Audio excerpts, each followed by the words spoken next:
morning. I quite like boxes. A lot of my work deals with squares of 1 kilometer with population in it, so I'm very comfortable in my box here.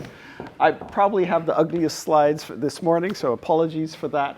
But I want to talk about urban sprawl. And why do I want to talk about urban sprawl? Because I think it's a multidisciplinary problem. It affects economics, it affects the environment, the social issues, history, governance.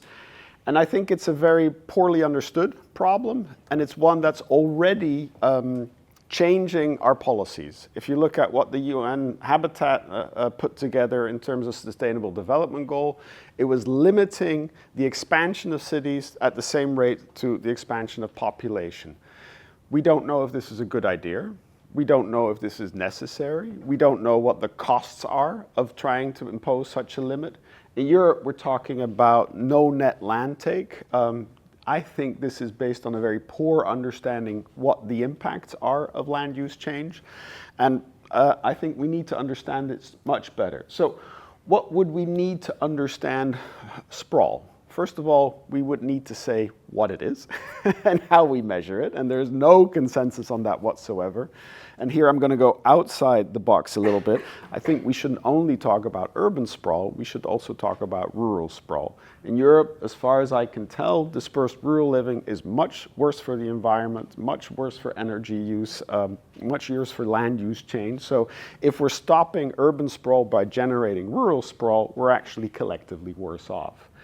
And so once we've defined what we're looking at and our boundaries and our boxes, then we need to understand, okay, what are the benefits of this and what are the costs of this? And at what point does one become more important than the other?